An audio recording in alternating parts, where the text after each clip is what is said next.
Benvinguts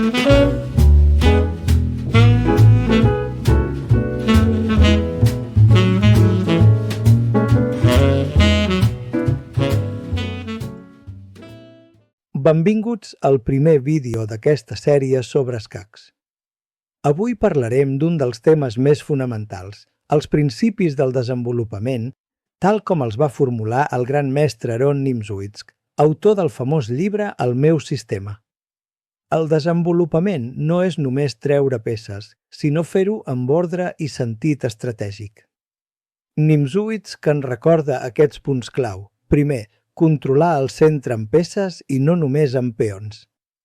No sempre cal avançar els peons del centre. De vegades és millor controlar-lo amb cavalls i alfils. Segon, desenvolupament harmònic. Les peces han de col·laborar entre si, ocupant caselles actives i sense destorbar-se. Tercer, evitar moviments innecessaris de peons. Recorda, un peó no pot recular. Cada avanç ha de tenir un propòsit clar. Quart, no repetir moviments amb la mateixa peça. El temps és vital. Cada peça ha de sortir una vegada i situar-se al millor lloc possible.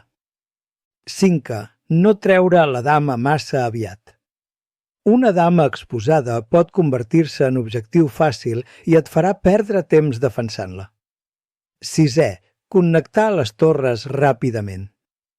Això s'aconsegueix desenvolupant totes les peces menors i situant la dama en una casella segura. 7. Cal assegurar el rei. L'enroc és imprescindible, dona seguretat i activa una de les torres. 8. Flexibilitat en el desenvolupament. Evita comprometre't massa aviat. Mantén opcions obertes. 9. Aprofitar les caselles fortes. Un cavall situat en una casella que no pot ser atacada per peons rivals pot convertir-se en una peça dominant. Ara veurem aquest vídeo que és interessant sobre el tema que hem tractat.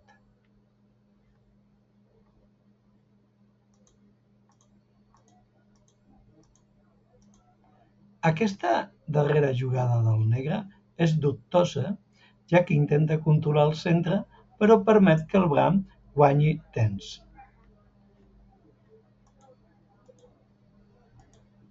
Amb aquesta jugada, el blanc, atacant la dama, guanya un temps. Ara el negre utilitza aquesta jugada per simplificar la posició, la qual cosa està bé si d'aquesta forma podem desenvolupar totes les nostres peces. Ara liquida el centre i com podem veure aquí podem dir clarament que el negre ja ha igualat la partida desenvolupant totes les seves peces.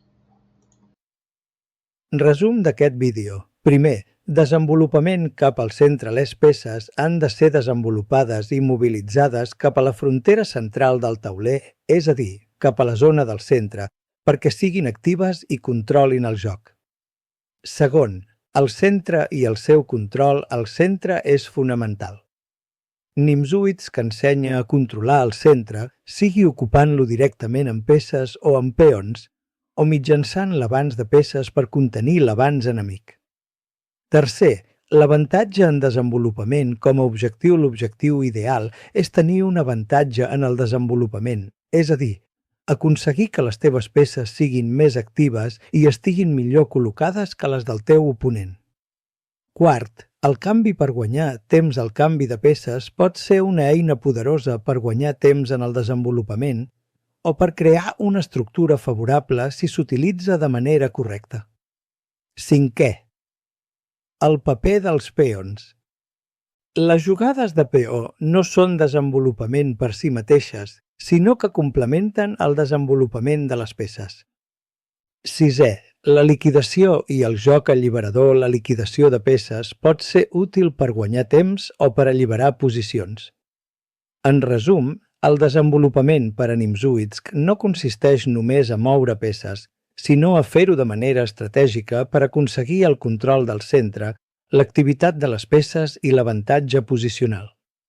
Ens veiem en el pròxim vídeo on continuarem descobrint els secrets dels escacs.